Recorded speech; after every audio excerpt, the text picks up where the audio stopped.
National general secretary और प्रवक्ता हैं। राजभर जी, स्वागत आपका। तो ये हरियाणा का परिणाम आया, तब से मैं देख रहा हूँ आप लोग भी सन्नाटे में हो। बीजेपी से एक भी सीट मांगने की स्थिति में अब तो आप लोग नहीं रह गए, बहुत दबाव बना दिया आप पर। देखिए विजय जी, हरियाणा का जो जनादेश आया है, उस जनादेश ने झूठ की गुत्थी का जो है ताला बंद कर दिया। ये बराबर लेकर के चल रहे थे कि नहीं, मैं तो पूरा देश पर मैंने कब्जा कर लिया, तो मेरा कोई बिगाड़ नहीं सकता है। जनता ने वहां विकास की गारंटी पर मोहर लगा दिया और उसी मोहर से जो हरियाणा से संदेश आया, आपस में आग तक मिलाने को तैयार नहीं थे। बेचारे चले गए कश्मीर लड़ने के लिए, हमारे रंजन साहब चले गए कश्मीर में, 100 वोट, 50 वोट, 150 वोट, 200 वोट पाए वहां जाकर। वहां गठबंधन धर्म निभा रहे थे। आम आदमी तो एक सीट जीत करके भी आ गई, हरियाणा में वहां देना भी नहीं चाह रहे थे।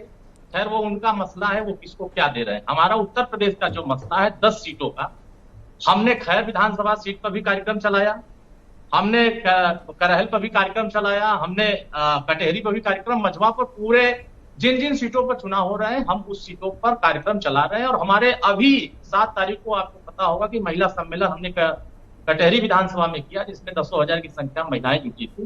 और हर वर्ग के लोग जुट करके यह संदेश दे रहे हैं कि जो माननीय ओम प्रकाश राजभर जी विचारधारा लेके चल रहे हैं, गरीब कमजोरों को साहस देने के लिए, उनको इज्जतदारी दिलाने के लिए, उसी पर लोग मोहर लगा रहे हैं। सच्चाई यह है कि हरियाणा की जनता ने इस बात को समझा कि जो उत्तर प्रदेश के लोगों ने 20 साल तक लगातार अपमान झेला, उनके साथ धोखा हुआ, छल हुआ, और वो वहां सैनी साहब ने उसका करामात दिखाया। वहां दूसरा विकल्प हुआ, वहां अति पिछड़े, अति दलित, जो जाट वर्ग था, उससे नाराज होकर के वो बड़े पैमाने पर। आप मुझे बताओ कि उत्तर प्रदेश में इसका क्या इम्पैक्ट है और आप लोग क्या एक भी सीट के हकदार हैं बीजेपी से मांगने के यूपी में?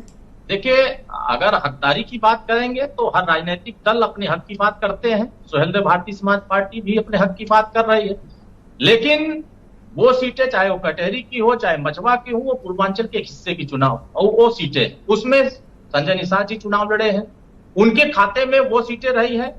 अब वो उनके हिस्सेदारी में वो मांग रहे हैं, अगर उनको मिलेगा हम उनको जिताने का काम करेंगे। हम 10 सीट पर एनडीए के प्रत्याशी को आपकी कोई स्पेसिफिक मांग तो नहीं है? आप तो ऐसा लग रहा है फ्लैटली सरेंडर हो बीजेपी के सामने। नहीं, बिल्कुल सरेंडर नहीं है, हम तो वहां कार्यक्रम चला रहे हैं। हमारा तो बताओ कौन सी ऐसी सीट है जहां एक सीट आप लड़ सको? एक सीट पर बताओ जहां सपा से मुकाबला कर सको आप। हमें लड़ना नहीं, हमें जिताना। अच्छा, हम कार्यकर्ता सभी लोग मिल करके पूरे उत्तर प्रदेश के 10 सीट जो चुनाव हो रहे हैं उस पर जिताने के लिए हमारे कार्यकर्ता लगे हुए हैं। और लगातार हमारे नेता माननीय ओम प्रकाश राजभर जी उन विधानसभा सीटों पर भी देखे होंगे कि आदरणीय स्वतंत्र पटेल जी कटेहरी में गए, खैर में हमारे जो शिक्षा मंत्री हैं वो गए, वहां तमाम हमारे जहां जहां कार्यक्रम हो रहे हैं भारतीय जनता पार्टी, बहुत शुक्रिया आपका, लोग आ रहे हैं और कार्यक्रम संपन्न हो रहा है। अरुण जी, कार्यक्रम को आगे बढ़ाते हैं और मेरे साथ जाने माने पत्रकार